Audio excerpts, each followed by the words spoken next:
Presented by McDonald's of Glasgow, it's time for the Brown Sports Bag. From the heart of the Barrens, a weekly local sports machine. Alongside John Butler, here's your host, James Brown.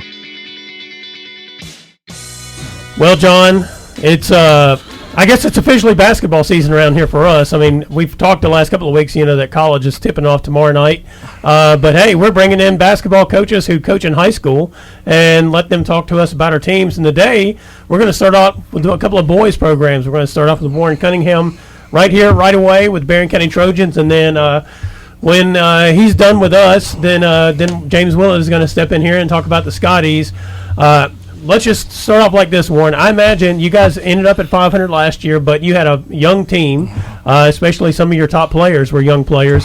So basically you have everybody back except for, basically everybody who scored points for you and rebounded for you and all that kind of stuff. Is that not correct? It is. We had two seniors and who both contributed to our team. They didn't score a lot in terms of statistics.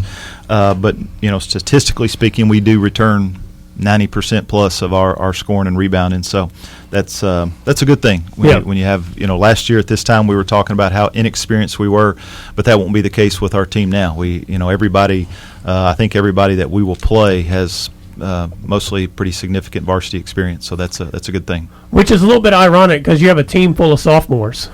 We do, and some of our best players are sophomores, but they all played. Aiden Eichen obviously is the first one that comes to mind in terms of those guys. But our second leading scorer, and he just really kept getting better and better as the season went on last year, and leading rebounder.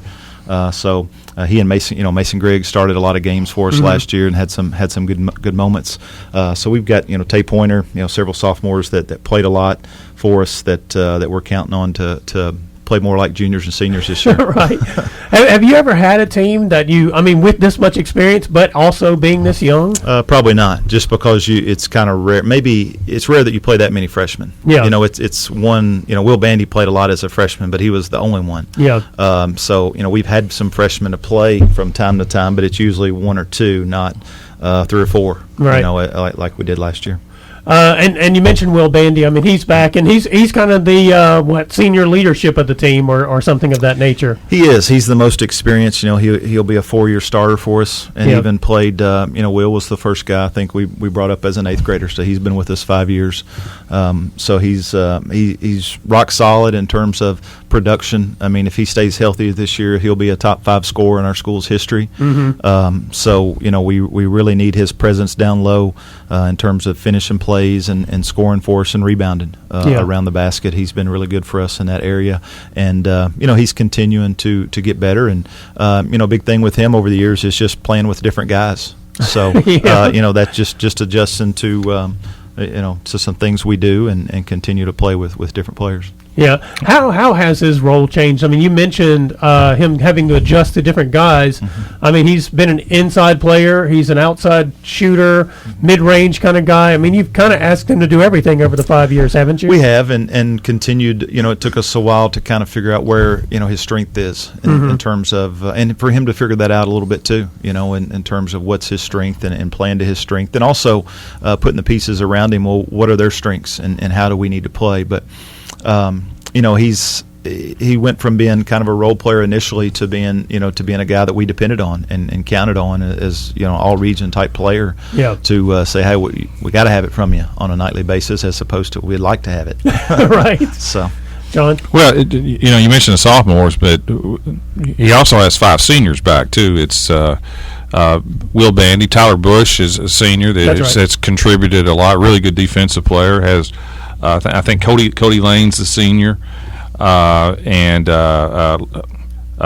Caleb Hester senior, and a new senior on the block that I think is going to really help us as well is Jacob Shaw. Very much so. Yeah, he was at Glasgow Christian Academy. They had a basketball program, but they didn't play KHSAA. They played in the Christian League that is in Kentucky. But he has moved over to Barren County for his senior year, and he was one of their better players at GCA. He is, and he's already had a big impact on our team and is going to continue to. The things that he kind of brings to the table, just to be honest, are things that we didn't have a lot of. I mean, he's very vocal. He's got a little toughness, a little edge to him in the backcourt, and he's a big guard. I mean, he's a good-sized guard, and most of our other guards or not, and he brings a level of physicalness and aggressiveness back there that our team really needed, to be honest, and I think based on what I've seen so far that he's going to be able to fill that role for us really nicely. And sometimes it's difficult for guys to step in, especially as a senior. Well, how would you fit in with a really experienced team? But right. That couldn't have gone any better so far. He's our guys really seem to like him and enjoy playing with him. He's really unselfish and plays really hard. Those type of things usually make those transitions a lot easier. Yeah. But I think he has a big impact on our team in the locker room and just lifting weights, things that we do non-basketball because of his energy. And he's an energy giver. I always said there's energy givers and energy takers. Yeah. You don't want too many energy takers that suck the life out of the room. He's and I've been to practice a couple times. He's got a life about him where he's always and we have a lot of we have a lot of guys that are really good kids, but they're quiet. Mason Griggs, Will, a lot of those guys are not real out. I mean, they're not real talkative and have big personalities. At least in what we do. But he kind of Jacob kind of brings a lot of that out in those guys, and that's been good. That's been good for our team. But he's gonna he's already had a big impact on our team. He's going to continue to. But like John said, we got 5 seniors. Tyler Bush plays a really important role in our team. The role he plays for us is different than the football team. But I would argue he plays just as important a role with us because of the things that he does and the things that he can guard almost any position. Yeah. He can play. Caleb and Cody, I've been talking to them a lot about the versatility that they bring. Mm-hmm. They're both guards, but they know things that we do. They can, Caleb can go play the point if he needs to. Cody and Caleb can kind of run some different positions, and they're physical enough that Cody can guard most players. Mm-hmm. So they bring a lot of versatility to us. They've both of them have started at some point in their careers, and they haven't always played a lot of minutes, but they've both played minutes in big games, and so we are really going to rely on all 5 of those guys to play some various roles for us, but really important to the success of our team. Yeah, I would say that at least within the teams you'll play within the 4th region, I would imagine everybody's going to be focused on trying to stop Niken as best they possibly can, which I would imagine for you as a coach opens up a lot of opportunities for other guys, and you're in a position maybe to try to convince them, hey, Don't wait for Aiden to do something. We need you to take care of the parts that we need you to take care of because everybody knows about Aiden. Yeah, and that's, I think coaches in our region are good at trying to take away what players' strengths are. Right. And that's the biggest thing. I think from last season to this season, we got to be better offensively, and part of that's on me because we got to know what's our roles, get everybody to understand that, and then play to our strengths. So, but we have to be a little bit better offensively consistently in terms of scoring the ball. But we can, as the year went on, I think some guys kind of figured out, hey, well, we can play off of Aiden, and it opens things up for us a little bit, right. Some things, and so hopefully we can continue to do that. Yeah, John. How's practice going? This is right now is the. I've always thought, from a player perspective, this is from those who started on October 15th, and really that's kind of a made-up date in a lot of ways anymore. But this is the time where you're almost a month into it, but you're still 3 weeks away from the season, and it can get tough and stale and things like that.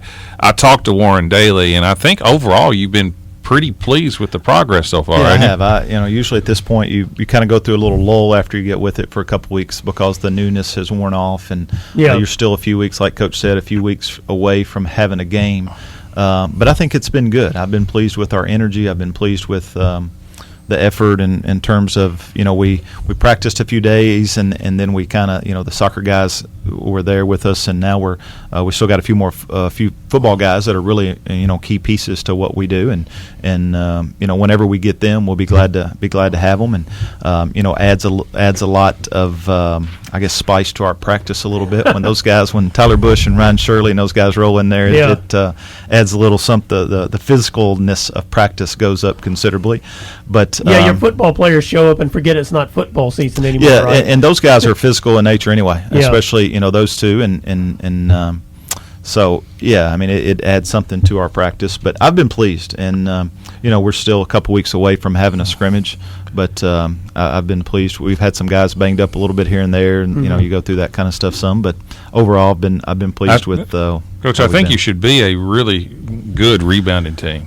this year. I mean, Knight can rebound out of his area, but you got some other players that are physical, and I would think that would have to be a strength, and any time that you can rebound, that keeps you in games too. I think so, and that's something, we didn't shoot it particularly well last year. We have the same team. Hopefully we can shoot it better, but that doesn't mean that you still can't be really good. It gives you, it's like I told them in practice today, it gives you more opportunities for offensive rebounds. Right. We don't shoot it very good. So, and our teams, to be honest, consistently, that's something that we've done really well is rebound. Mm-hmm. So we've got to do that. Our guards have to do that a little bit better. Hopefully, I think that's something Jacob, is learning to do. It's not something that he's had to do, or something that he hasn't done as much in the past. But Mason Griggs can get in there and mix it up. He has some athleticism, and those guys. It's something that I think we can be really good at. I hope we can be.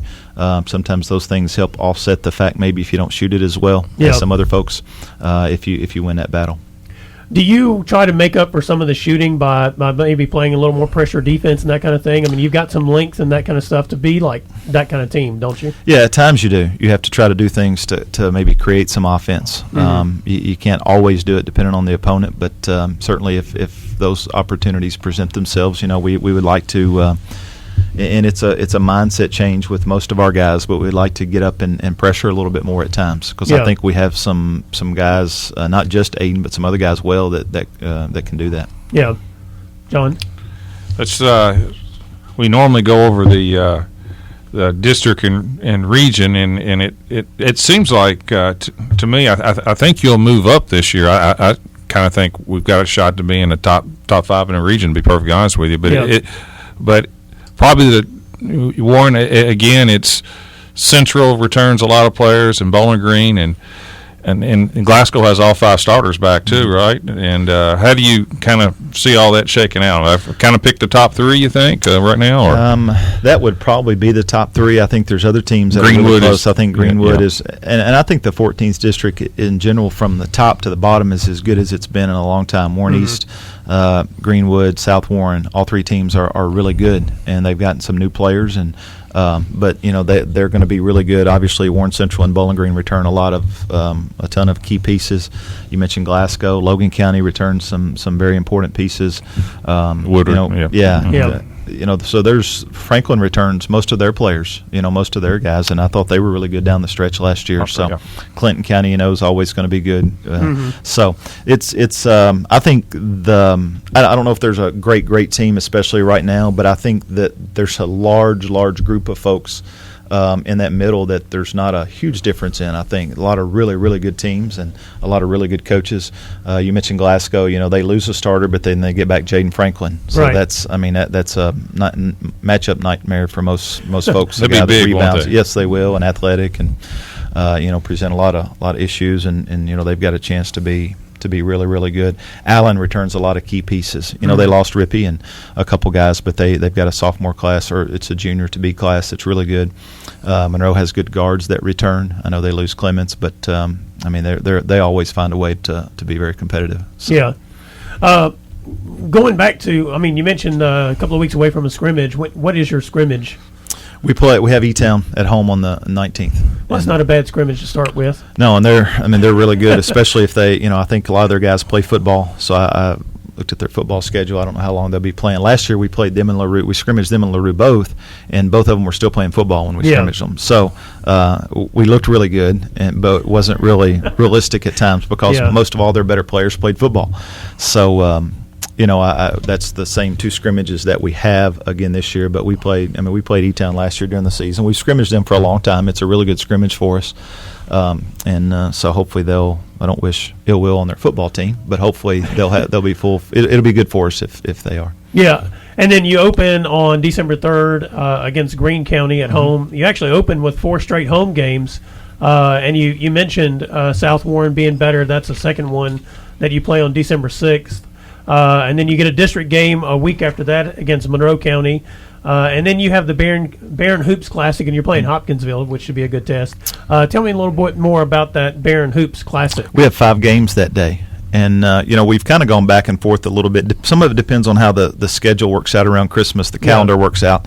But we've had a tournament at times. Last year we had a classic, and then the year before that we had a one-day event. So we've kind of gone back to a one-day event. We're going to play Hoptown, the last game of the night. They're pretty good normally. Yes, they are. Yeah. And Larry Miller is their coach. He's coached at a lot of different places in Louisville and Mayo. And he's coached at Mayo, Louisville Moore. He coached Carlos Hurt. Sure did. Remember that played it, and I remember that because I watched him play a little bit. But he's coached for a long time. But we play Hoptown. He's been trying to get us on the schedule, so we worked it out where we played that game. But there's 5 games that day. Warren Central plays Henderson County. Okay. Should be a good game. Yeah. Louisville Fairdale plays Murfreesboro Riverside. Okay. Edmondson and Monroe play. Our girls are going to play E-Town. Oh, yeah, that'll be And great. then they play right before us, and then we play the nightcap against Hoptown. So it should be a good day of basketball. Cool. And that is December the 14th. Yes, it is. And then a couple of other games before Christmas. You do have Allen County, which is a district game on December 20th. And then you play a post-Christmas tournament. I guess it's at South Laurel, right? That starts December 27th. It is. There's some, we played Bell County. I don't know very much. I think they were about 500 last year, like us. And then St. X is in there. They're really good. South Laurel's got a really good team. They got a good chance to win it. So there's some really good teams in there. So that'll be a good test for us. Did you try to pick up some games that might be a little more challenging for your team this year? Yeah, I think so. Like Absolutely. And those, the classics, the tournaments, those are the games that you can, the way I look at it, and Coach Butler and I used to have a lot of discussions about this when he coached as far as your schedule. And I'm not criticizing, a lot of folks will completely change their schedule based on how good they are. And that's okay. I mean, everybody has a right to do however they want to with it. But I just think, especially the size of school we are and who we want to be, our base schedule is going to stay the same regardless of where we think we're going to be. But then you have your tournaments and classics and stuff that you can kind of move around a little bit depending on where you think that you can be. But yeah, there's no doubt. We picked up Hoptown. We're going to South Warren for their shootout. We didn't really know who we were going to play. We got Meade County, and they're always traditionally a good team. And then obviously going to South Laurel, we knew that would be a good tournament for us. So and some of those teams. Hopkinsville. It's like when you get to the regional tournament, and you play Bowling Green or very Central, similar. some of those teams. Yeah. So I think the more that you can see that type of opponent, the better you're going to be when you face those teams when the chips are all. Tell on us the table. about the what you're doing with the Caverna game. All right, this is pretty neat. So Okay. we're going to play Caverna at Park City Elementary. All right, is that gonna December kinda 17th? Yes, it is, Okay. and it's going to kind of be a little bit of a heritage night. All right. The discussion came about a few years ago, and I don't really like bringing up this game because it was kind of ended as a nightmare. At Hart but, County. but at Hart County, when they were playing all their games, and we played them at Memorial, and it was really neat. I mean, Yeah, it it was a was. great atmosphere, folks sitting on top. I mean, it was really, really neat. And Mr. Matthews and I discussed that afterward, and I said that was really neat. I'd love to do that. And he's come back to me a time or two later and mentioned that. So, Park City is the best place to do it in terms of the gym size, the seating, the floor, and all that kind of stuff. So, we're going to play them out there, girl boy doubleheader, and kind of have a little bit of a throwback night. So. Yeah, that's pretty awesome. I don't mean to insult any of the original 4 high schools in Barren County, but as I recall, Park City was kind of the cream of the crop in the boys' basketball. I think side. so. That's my dad always said. My dad played at Austin Tracy, and he talked a lot about that. Park City was always really good. Yeah. I'm sure the folks at Austin Tracy. Yeah, we're probably they'd just have something offended. else to say about it, but Let's see if we can get Coach Gardner to wear a 60s or 70s outfit, and celebrate. He would do that. That's exactly right. well, that's awesome. That's December 17th, and so I guess the girls' game will be at 6 and the boys' game at 7:30 Yes. at Park City Elementary. Yes. Yeah, that's really cool. I like that idea a lot. We're excited about it, and everybody that we've talked to is really excited about it. So I think it'll be neat for that community, and not just those folks, but we're gonna have a little recognition of all of our former basketball players that are welcome to come that night, be recognized at all the elementary schools. Yep, that's great. Well, I know Metcalf has done that for the last couple. They play one game a year at the old high school. Yeah, and I know that goes over really well over there. Yeah. Well, I think maybe we should have the district tournament at Liberty Street one year. I don't know about that. Are you talking about can't get them in some of the gyms around here? Sometimes you wouldn't be able to get anybody in the Liberty Street. No, that's exactly right. It would be like everybody be standing back. It'd be standing room only, literally. Yeah, and it's kind of like that at Glasgow, and that's a good thing. Yeah. I mean, when we've had it over there, it's been a great atmosphere. Yeah. And it's a little bit different there than it is the other three schools, but it's good at all three places. Yeah. So that's neat. All four Anything places. else you can think of? We got Meet the Trojans coming up next Tuesday night. Okay. 6:00. Basketball season tickets will go on sale then. Okay. And recognize all of our winter sport athletes and coaches. And the football game Friday at North Hardin's at 6:30. 6:30 our time, Central Time, 7:30 Eastern Time. It'll be $6 admission for the first round of the playoff game. Should be cold, so it's going to be cold. Right. And so everybody wrap up and head on up to North Hardin. And by the way, if you can't make it or you just want to listen online, you can check it out on 103.7 National Icon. Jay Turner and John here and Robert Bauer, I suppose, and I think the pregame starts at 6. So, try to make it. That's if right. You can't, That's right. We got Come on you up covered, if though. you can. Get That's right. season basketball tickets. Go on sale. Meet the Trojans. Yep, that's next Okay. Tuesday. All right. Yep. Well, this Brown Sports Bag brought to you by McDonald's of Glasgow. I want to thank Warren Cunningham for joining us. It's Thank always you. great. Thanks. Presented by McDonald's of Glasgow, it's back to the studio with James and John, the Brown Sports Bag.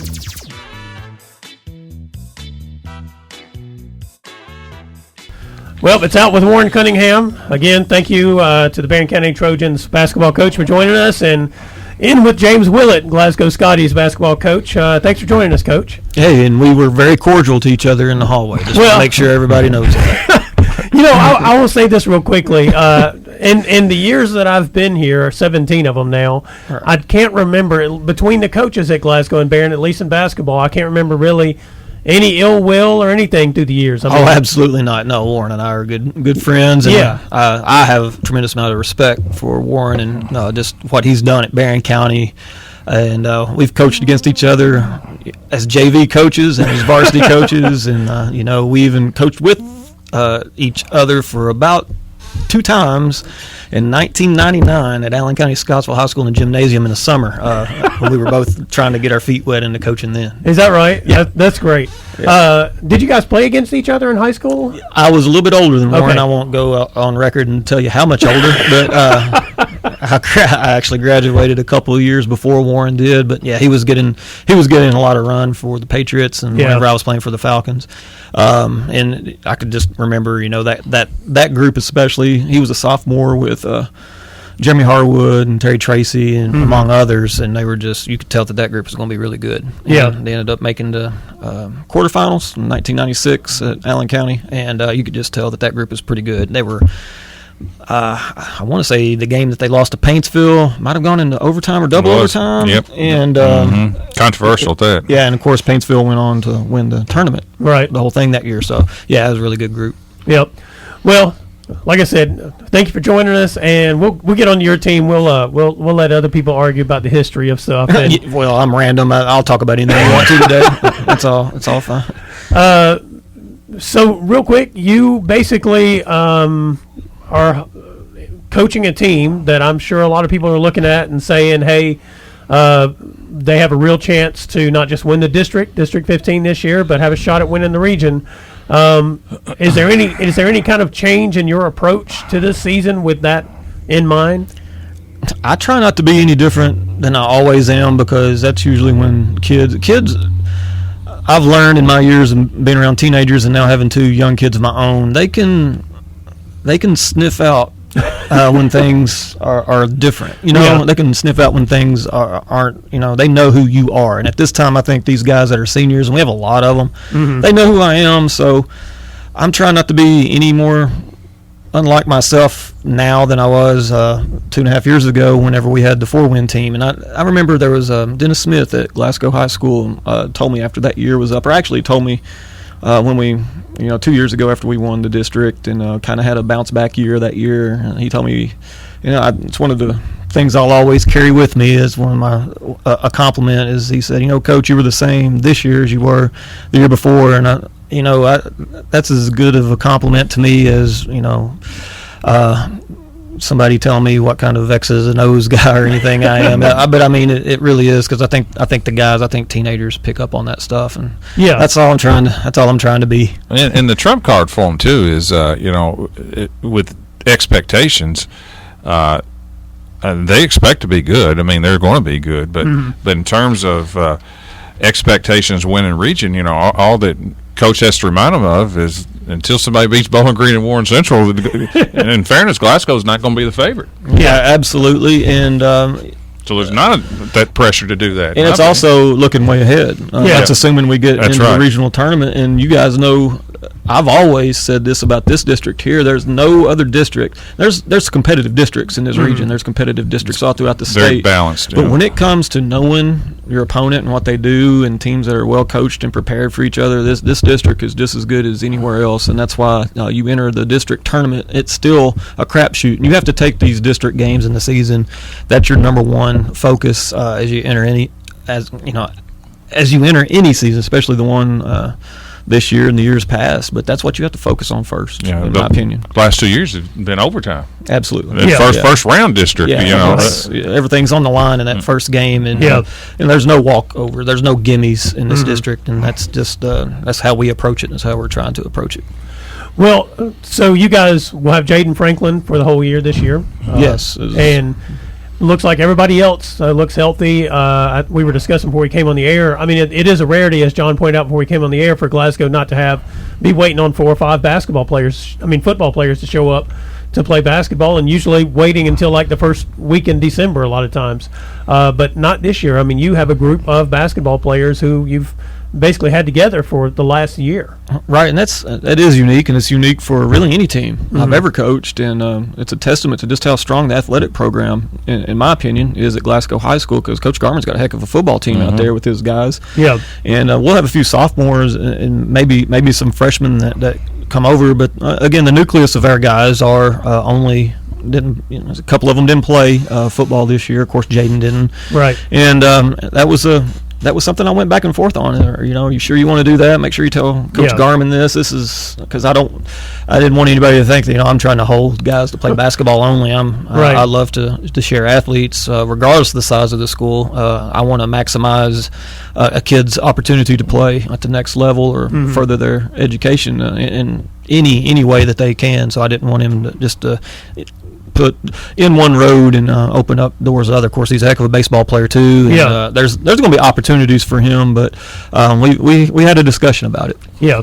But how does that help you? Does that help you get ready for the season? I mean, do you feel like you're further along than usual, or anything like that? It gives us extra time to prepare for December. And really a lot of coaches are still trying to figure out what they have.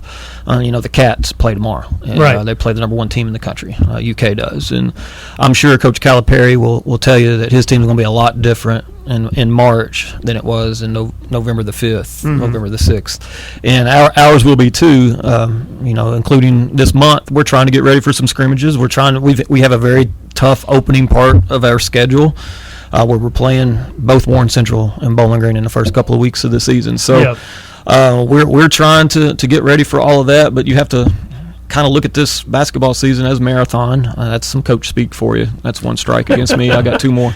But you do have to kind of look at it like that. And right now we are having a little bit more time to prepare. Of course, we've had the regional volleyball tournament, and our volleyball team has played a couple weeks longer than they normally do, not just because of their success or lack of or whatever. It's just because the volleyball season went an extra week, and of course they made the tournament. We're sharing the gym right now with the girls, so it's not been just get in the bunker here for 2.5 hours. Let's get after it. We're having to share with some other groups. So, but it does give us a little extra time to look at some things that we might think we could utilize later on in the season. Right.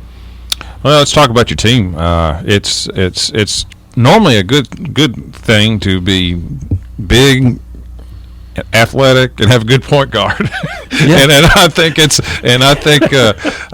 I think that's what you are, to be honest with you. I really like your team. I think Nick Sorrell is arguably the best player in the region. He's a 4-year starter. I thought last year he took it to a different level, and it's always comforting to know as a coach because you can, and James is an excellent coach. We have good coaches. He's mentioned that around Warren and all that, but it's always comforting as a coach, no matter how good you are, that you know you can get a shot off. And with Nick Sorrell, they can get a shot off, or he can get somebody else a shot in crunch time if you need to. And I think that's a tremendous luxury to have, and to break somebody down, because you can design all the things you want, and if you make more than one pass, oftentimes it's a disaster. But if you got a guard who can make a play, and he can do that, I think it's a big luxury for you. And so kind of talk about where you think your team can go right now. Well, I mean, the goal is, what we said earlier is to try to win this fourth region. But goal number one has to be let's win the district tournament. Let's win as many as we can in the regular season against these district teams. That has to be step one. Right. If it's not, this is can, not coach speak. And you can play inside. You can play inside out with your size, sure. Right? Can't you? Because you got some shooters on the outside. Yeah, and you talked about Nick stepping up last year. A lot of people forget we had some changes last year. We had the loss of Kobe and Chris Horn, and then with Jaden being down, that's Nick's rebounding numbers went way up. Right. With Jaden back, it does make us longer.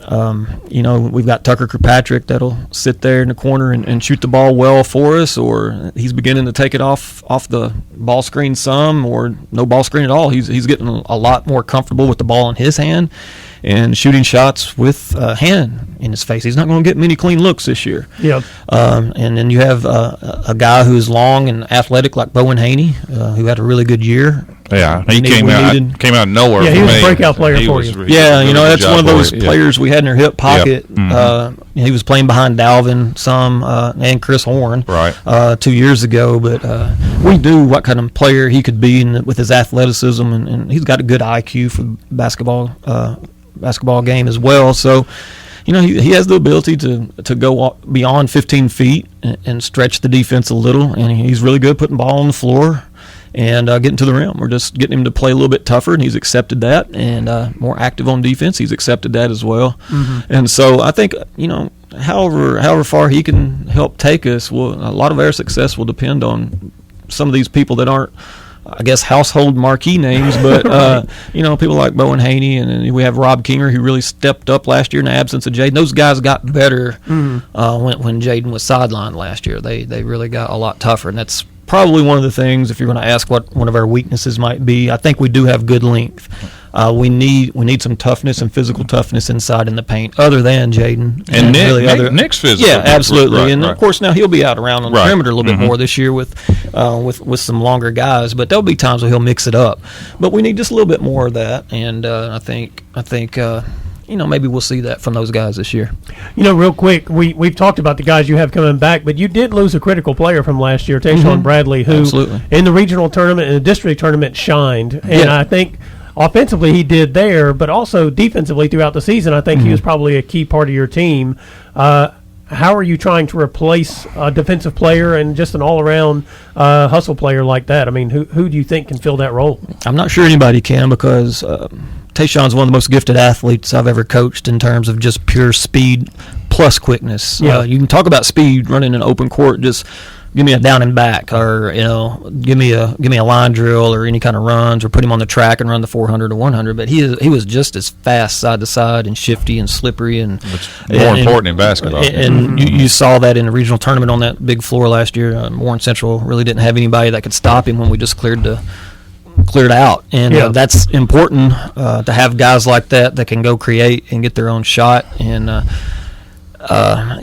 Jaden being back, we're going to try to hit him as much as possible on the low block. Look at some other looks, so where maybe we haven't given the same look in the years past, and we might do that this year. But that should free up some of the other guards. But it was always great to have somebody like Tayshawn to just spread the floor and get downhill. Right. And one of the things that Coach Willett is experienced at and good at, when he was at Allen, he had really good post players too.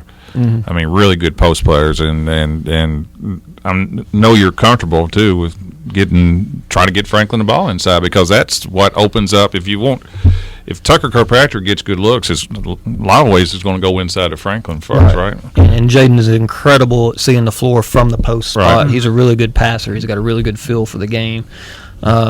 He's really been a good leader for us in practice too. Really vocal, saying the right things and just leading the right way. And so all these guys that you'd expect to be good senior leaders have been so far. You mentioned your schedule real quick. Tell me about your exhibitions that you have.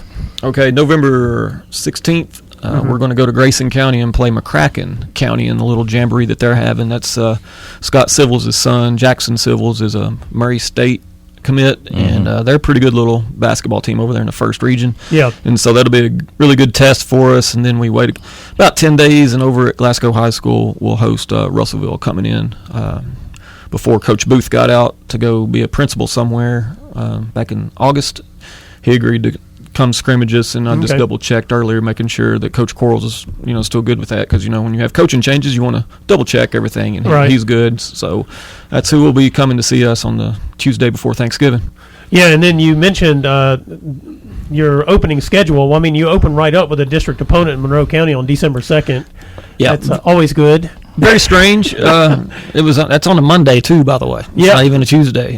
So just very odd, and to go over there and play them. We had some scheduling conflicts about the calendar rollover and some of that corresponding date. They were really looking forward to go and playing in a Berea holiday tournament. They kind of went ahead and scheduled that, and we're like, go ahead. And then we were looking around at some other dates. We're like, maybe we said, yeah, we need to go do this before we decided on a date. Stuff like that happens, especially with the 6-day pushback. It was a little bit wacky this year, and so we couldn't find a date, so we decided to do it. Let's just kick it off the way I think Cumberland and Clinton County used to do back in the old days. Right. It's like Louisville and Miami playing tomorrow night. Sure, yeah. Well, it helps to have an experienced team, though. So you've got your players, too. So if you're going to play opening game, it's nice to have all your players back. It helps, but, at the same time, I know it's a little district ball game. It's a little weird. Well, then you play on December 6th, you play at Greenwood, which should be pretty good. I think Greenwood should be a better team this year, or a good team this year. They weren't bad last year, actually. They were very good. And then you play at Campbellsville the next night on December 7th. In all of this pre-Christmas stuff, you have one home game. Is that right? That's true. And that's the game against Bowling Green on December 10th. Yeah, we had some contract come-ups, re-signs that didn't get done, and so we're looking around, and of course we're back in the All-A again this year. That's why you see the big gap there in January. Right. The Bowling Green Christmas tournament, that's an after-Christmas tournament. It's not on this. It's not on Rawhurd yet, because I think Bowling Green were still securing a sponsor. Okay. So they didn't want to throw that on KHSAA or the Rawhurds until they secured the sponsor. I guess it's still not there, but that will be a 3-game event. Starting December 26th, the day after Christmas, later on into the day there. I'll tell you what, I'm impressed with this. Just December, it's going to be Greenwood, Bowling Green, Warren Central, Louisville Manual, Louisville DeSales. That's some heat right there. Yeah, it's going to be tough. It's going to really challenge us. That'll help you. And then that's good for you. We've got to have that kind of schedule. We go to the All-A tournament. Mm-hmm. Of course, there'll be a big bullseye on our chest as we fall down from the 2A tournament to All-A, and of course, on paper, we're supposed to be something on paper. And but we're going to Coach Messer over at Clinton County, and that they're going to be ready. That they're going to be prepared, and they're going to be very, very motivated to knock us off. Yeah, and then your next home game after December 10th is January 3rd. That's the just after Christmas, just after first of the year game against Barren County that's played every year at your place. Mm-hmm. So, I mean, as John said, I mean, that's a very good schedule here. I mean, people will have to travel to see it, but I'm sure it'll be worth it. Yeah, and on February the 16th, I think. No, it'll be the 15th. February the 15th, we'll be hosting Montgomery County. They'll be coming all the way from the other side of Lexington to come play at Glasgow High School. So we have added another home game there as well. And do you guys have any single day classics or anything this year that you're doing? Just the Campbellsville Jamboree, and that's that'll be that, and that's going over to see Coach Epps and the team that he's taken over. We're going to play Campbellsville in that thing. So, all right. Anything else you can think of that need to tell us about your team or the season in general? No, I'm just we're ready to get it started, keep everybody healthy, and just see what we have. And it's going to be a challenge. We're excited. There is a little bit of buzz about us, but it's like I've told everybody, we have a good team on paper. Games aren't played on paper. We have to make sure that we show up and play up to our potential. There you go. There were your last two coach speaks right there. That's what I went strike 2, strike 3. Not even a foul tip, huh? There you go. All right. Well, Coach Willett, thanks for joining us. Good luck to you guys this year. Excited to see you guys play. I'm sure it'll be a lot of fun for you and your fans. Yeah, thanks. This is Brown Sports Bag brought to you by McDonald's of Glasgow. We'll be right back. Presented by McDonald's of Glasgow, it's back to the studio with James and John, the Brown Sports Bag. All right, we're back. I guess I accidentally killed our intro there, so my bad.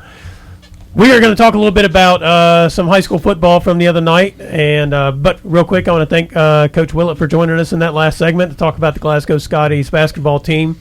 I know expectations are high for the fans of the team, but as you pointed out while he was here, Bowling Green and Warren Central have dominated this region for 15 years now. I mean, you still got to beat probably both of them in order to win the region, and I think Glasgow has a team that can do it as long as they're injury-free. And hopefully this will be the year that somebody, especially Glasgow, can pull that off. Well, they got a chance, but he mentioned it too. I think there's 3 good teams in the district. Yeah, I think Allen, Barren, and Glasgow are really good, and I think Monroe is the one that's probably the weak spot this year. Mm-hmm. So whoever gets that number 1 seed will probably have a little bit better chance, obviously, of getting out of the district. Yeah, but it remains to be seen. I mean, Monroe, it could be a. Haven't seen them. I saw them this summer, and I think it's probably going to be I think it's fair to say rebuilding year for them. Yeah. But the other 3 schools should be pretty good. Well, and it also depends probably how long Georgie Brooks is out, because he got hurt during football, but he's also a solid basketball player. That's correct. Real quick, we're going to talk about the Friday night football games from this past Friday. Barren County molly-whopped Edmondson. I mean, they were up 37-0 in the second quarter, which is running clock. I know they got a running clock against Metcalfe County, but I can't remember a game in a while that Barren has basically got the running clock in the first half. Just because they dominated the game thoroughly. Yeah, they played well. Now, in fairness, Edmondson's starting quarterback was hurt, did not play, but that shouldn't affect them defensively as much, right. But and Barren had 2 starters out too. Tyler Bush didn't play, and I think Landon Neal was out. So, give the guys credit. I mean, 2 touchdown passes by Bowie, who's turned out to be a really good sophomore quarterback. Yes, I think Holloway had a couple touchdowns, and Barren jumped on them. Barren has played extremely well at the start of all their games. For whatever they're doing, Coach Arnett they're very prepared to play, and got off to another good start. And congratulations to the guys and to Coach Arnett and the staff. It's 6 wins, and that assures the first winning season since I think 2000. Yeah, and congratulations to them. And they struggled with the 3 district opponents, but as we said all year, I mean, North Hardin is undefeated. Central Hardin is really good, and Meade's record was deceiving. They've only won now 4, but they beat DeSales. Yeah, 14-10. And everybody that knows Glasgow knows how good DeSales is. Yeah. So, to go 0-3 in that district is not necessarily a knock on how good you are, just that district is good. So, congratulations to the guys on their first winning season. Yeah, and then meanwhile, the Glasgow Scotties had a first in terms of the win they had. They beat Franklin Simpson Friday night, 28-21, first win over Franklin since 2007, I think. Yeah. And 9-1. They have a 1-point loss to defending 5A state champion South Warren. And of course, Franklin's defending 4A state champion. That's right. And not as good as they were, but still, I'd say still a very good win for Glasgow. Almost a perfect way to go into the playoffs. Yeah, and you talked about some of the people who were out for the Barren Edmondson game. I don't know necessarily about injuries for Glasgow and and Franklin, but all the people's names that you know from the two rosters who have put up the scores and put up the yardage played in that game. I mean, those two teams took that game seriously. I think Glasgow is going into the playoffs about as good as any Glasgow team that I can remember in the last so many years. Yeah. They're 9-1. Their schedule has been good enough. I mean, playing South Warren and Franklin Simpson and playing the way they played against them is, I think, will really help them. The Taylor County is really good. So it seems like they've gotten much improved quarterback play from Abernathy. Yeah. And they've got extremely good receivers. That's right. That can make dynamic plays. They can make those splash plays to get them back in a game. And, Glasgow has a chance now. That their second round game, I'm putting Glasgow and Taylor County in the finals of their district. Okay? That's what I'm doing. Though Taylor and Casey County may not be easy, but assuming they get to each other, that will not be an easy game for Glasgow. No.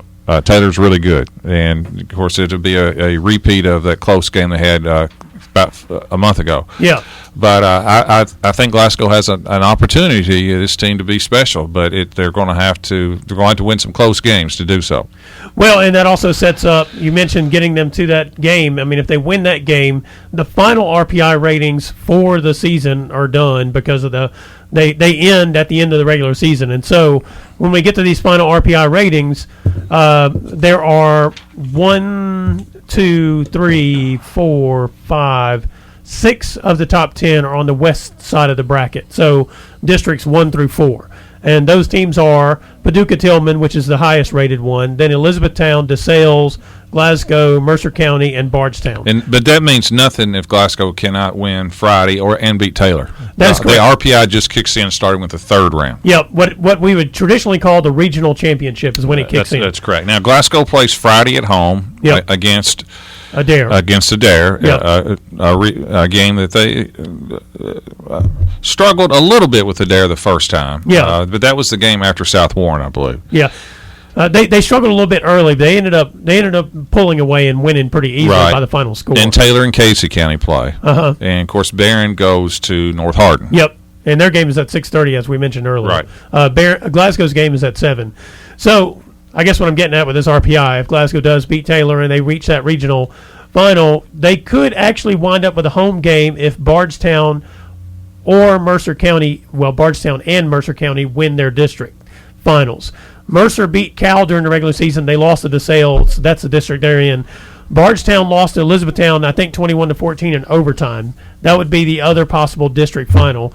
But if it chalk holds in Elizabethtown and DeSales and Paducah-Tillman win their districts, then Glasgow would be on the road if they make that regional final. Glasgow or Taylor County, whichever, would be on the road if that's the way it shakes out. So there is a slim possibility Glasgow could host a third round home playoff game. Well, they'll host the first two for sure, assuming they win Friday. Yep. So and since I'm not coaching Glasgow, I can say they're going to win Friday. Yeah. You don't have to worry about. I don't have to worry about coach talk or looking ahead or one game at a time. Yeah. I'm doing a talk show, so I'm putting them ahead. And I guess I'm going one step further. You put them in the third round. So hey, we have much faith in them. How about that, John? Okay. I have faith that they're going to win Friday. I think the Taylor County game is a tough one. I agree with you there. I do believe that will be a tough game, and especially, Taylor wasn't fully healthy, and neither was Glasgow in that first game. I don't know about Taylor's health situation. The guys who are out for Glasgow won't be back. So there's that. Anyway, this is Brown Sports Bag brought to you by McDonald's of Glasgow. We'll be right back. Presented by McDonald's of Glasgow, it's back to the studio with James and John, the Brown Sports Bag. Well, John, we got a few minutes here, so we're going to talk a little bit about. First of all, we're going to congratulate the Greenwood Lady Gators. They won their first ever state championship in girls soccer, and you and I talked about this earlier during the season that a lot of times, Greenwood and Bowling Green were close, and they were at the top of the region, but it looked like this year Greenwood was head and shoulders above everybody in the region, and it proved to be true. Anna Haddix. Yeah. Auburn signed tremendous, and they rolled. They defeated I think Highlands. Fort Thomas Highlands in the finals, and Ashland in the semifinals. May have gotten a break in playing one of those. I think there was an upset somewhere up there, but because Sacred Heart got knocked off by Fort Thomas. Yeah, but still, you play who you play, and they shut out Fort Thomas in the finals. Yeah. I think they've had in their postseason run like 5 shutouts, including Barren was along the way too. Yeah, as a matter of fact, I'm not 100% certain anybody scored on them in the playoffs. Yes, Ashland had one. Did they? Okay. Yep, I think Ashland had was one. That one 3-1? Was 3-1. that the final? Mm-hmm. Yeah. I'd forgotten about that because, that was the thing. They just, as you mentioned, Anna Haddock was great, but, their total team was fantastic. Yes, they were. Congratulations to them. Yep. And look, it's good to have, as we've said before, a state champion from this area. Yes, it is. It kind of qualifies all other teams that compete in this area. I agree. Meanwhile, Willie Taggart, former WKU head football coach, out at Florida State. Yeah, in less than 2 years. Yeah. Year and a half. He probably should have stayed at Oregon. I thought it was interesting that he only was there 1 year at Oregon, and I thought he was an interesting hire by Florida State. Yeah. And listen, got a losing record at Florida State. He's 4-5 this year. Had a losing record. That doesn't go very well there. But the big thing is there are two big things. Attendance was way down. Uh-huh. And in his 2 years, he's 0-5 against Miami, Florida State, and Florida. Yeah. And that doesn't go over very well. And it just looked like the direction of the program was not improving at all. Yeah. And of course, Coach Taggart has a history at Western, and listen, don't feel sorry for him. He's going to get $20 million. Yeah, he got paid. But it also, if you're a UK fan, you like Mark Stoops, you ought to be concerned because he was a defensive coordinator there when they won a national championship, and I guarantee he's on the list. Yeah, I would say that Florida State experimented with Willie Taggart, decided it wasn't going to work. They are going to try to find somebody that they think is a Seminole through and through. And Stoops fits that bill. And as you've talked about, he's done a great job at Kentucky, especially under some dire situations. This Brown Sports Bag brought to you by McDonald's of Glasgow. We'll be back next week at 4. Thanks for listening, and be sure and join James and John once again next Monday at 4 for the Brown Sports Bag, a local weekly sports machine presented by McDonald's of Glasgow. Coming soon to your FM dial, this is Fox Sports Radio, WCDS Glasgow, AM 1230.